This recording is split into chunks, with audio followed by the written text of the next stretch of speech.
Spider-Man, Marvel's most beloved superhero. The red and blue collar underdog from Queens is one of the most iconic origin stories of any fictional character of the 20th century. Not only does Peter Parker get bit by a superpowered spider and somehow doesn't die an agonizing death, but he's also got a wide array of abilities in his fight against his equally wide array of villains. And these aren't just your standard powers like flying or super strength, although he certainly has that.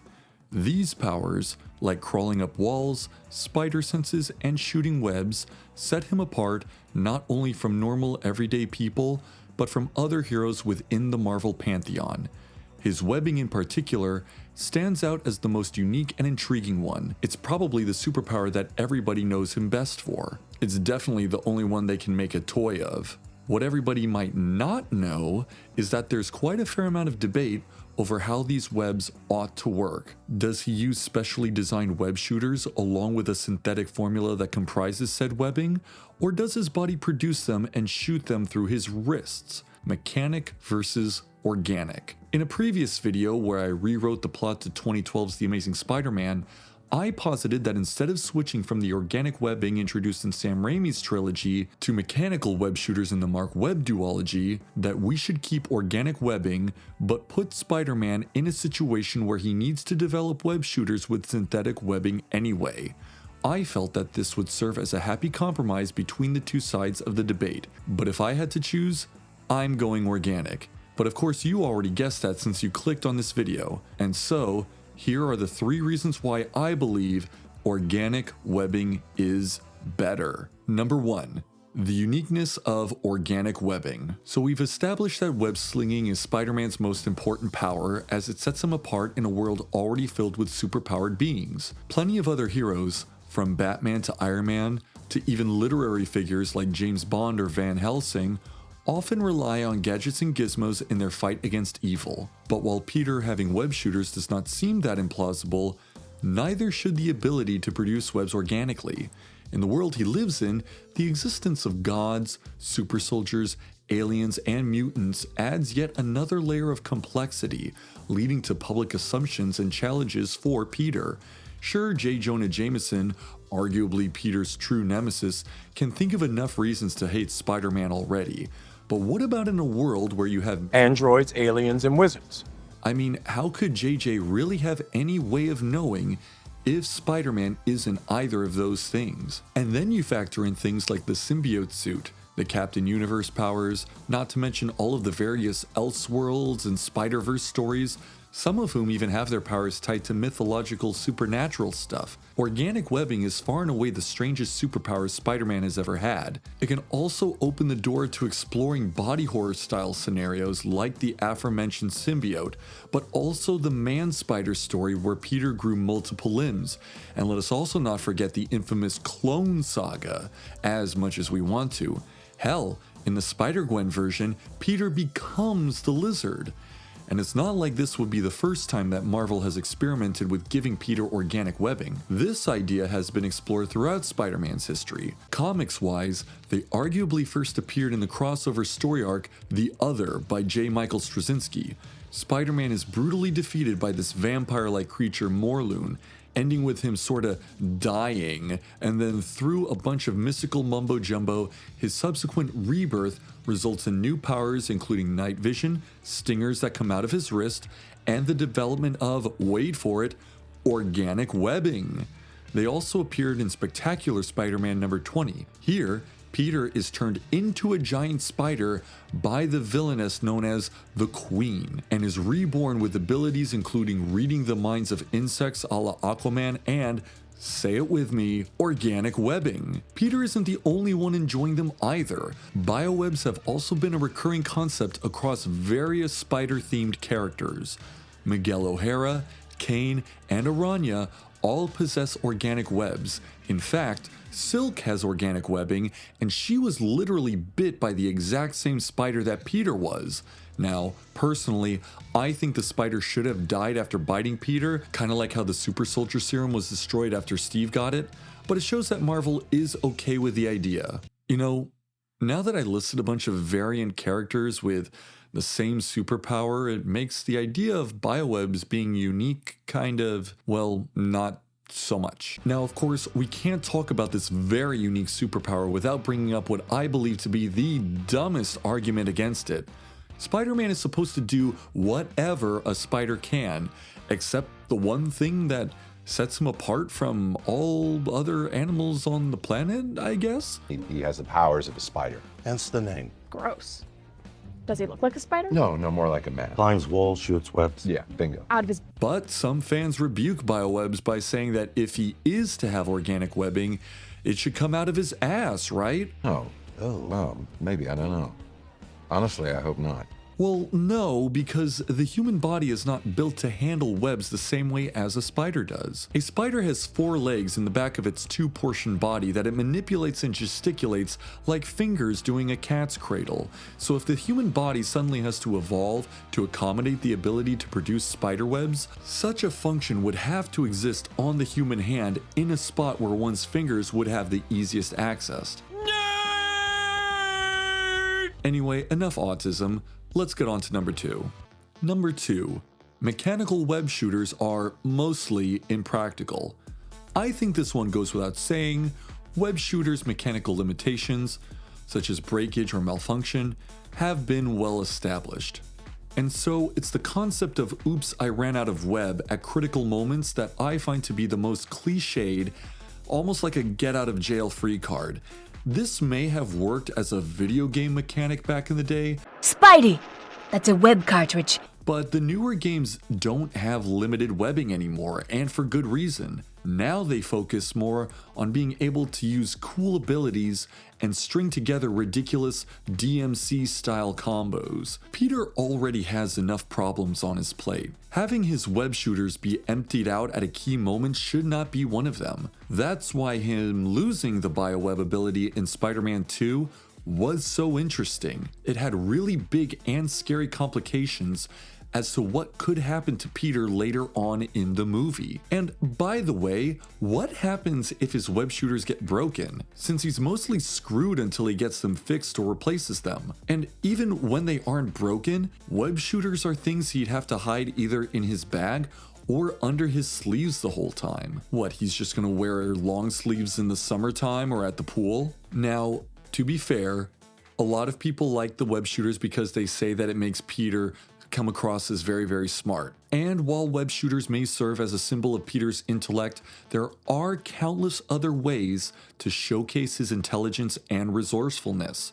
Peter's gadgets, technologically enhanced suits, and interactions with scientifically savvy superheroes all do way more to highlight his brilliance than web shooters can. Biowebs don't have to be a complete cure-all.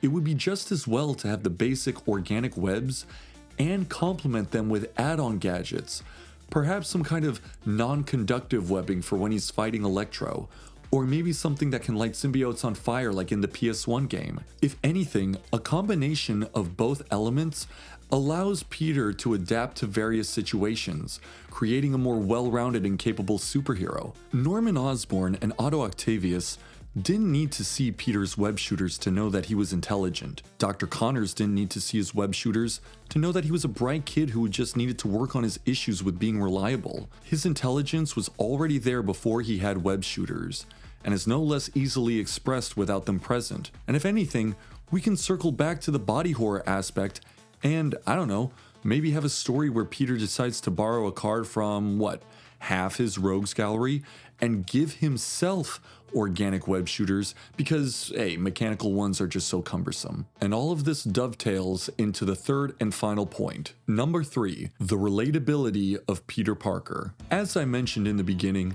Peter's superpowers set him apart from everyone else. So to people who don't know about Spider-Man the superhero, the idea of him being able to cling upside down to ceilings or shoot goo out of his body may come across as gross and creepy. Jesus, Parker, you are a freak.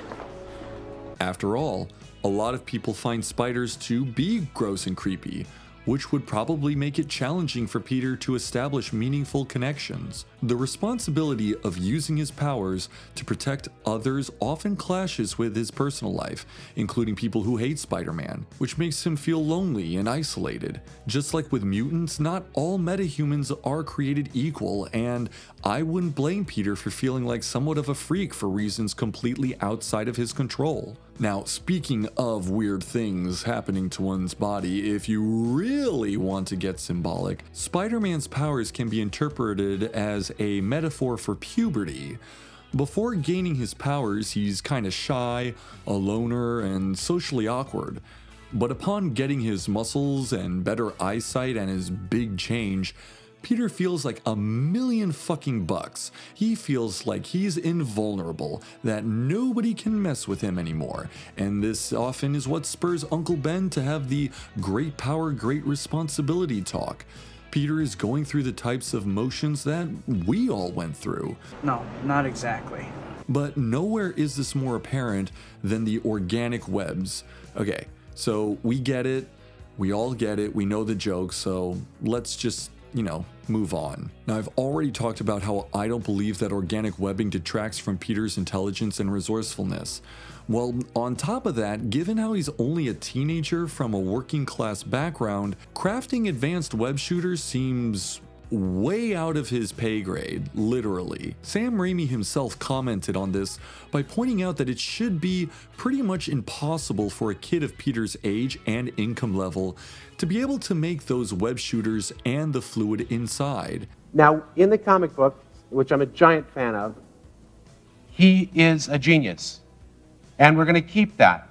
He's a very smart kid. But when he can develop a material that even 3M Corporation can't seem to develop, it starts to distance him from a real human being. It distances him from the average kid in high school. So we felt that the best thing to do was, since he's bitten by this spider and takes on the powers of the spider, crawling the walls, the ability to leap like some leaping spiders have, the great proportionate strength of a spider relative to his size, we felt it was a logical progression to let him also spin his own webs. And in that way, keep him a complete human being that we could identify with, and being consistent with, well, once he's bitten by the spider and takes on all of the powers, why just take on 4 of the 5? Why not just take on all 5? And in my opinion, people overplay the idea of Peter being smart and clever and instead make him into yet another super genius. Marvel has way too many super genius characters. Like every year there's a new smartest person in the world over at Marvel Comics. Well, Peter doesn't need that attached to his character resume to be interesting. I think more people prefer Spider-Man's penchant for being a lovable trickster and rose god who outwits seemingly stronger opponents and bucks authority figures who underestimate him. I understand that back in the day, being nerdy put a target on your back, but nerds kinda run our society with an iron fist now. They're not the underdogs that they used to be. Now they're filled with spite and believe themselves to have divine rule over others because of their intelligence. We already have Dr. Octopus for that. I think that what's more important than a young Peter being super intelligent is his being a bit of a dork. He can still be resourceful, clever, and witty, but I think what most Spider-Man stories need more is for Peter to have difficulty fitting in.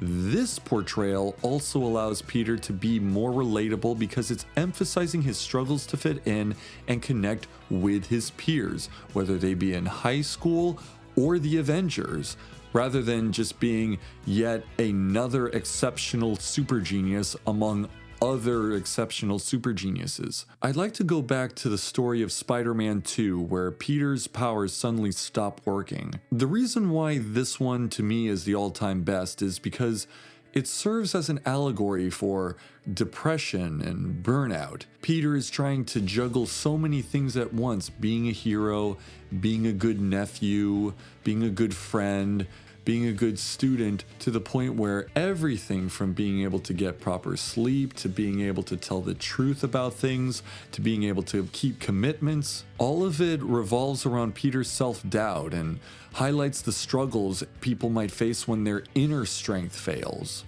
Organic webbing is, to me, a captivating aspect of Spider-Man's character, or at least it should be. It sets him apart from other superheroes and opens the door to diverse storytelling possibilities. It serves as a metaphor for adolescence, adds depth to Peter's struggles, and enhances his relatability. Peter's journey resonates with audiences, as they can relate to moments of weakness and the importance of seeking support from friends during difficult times. And that's basically all I have to say about that. Do you think that Peter should have organic webbing or mechanical web shooters?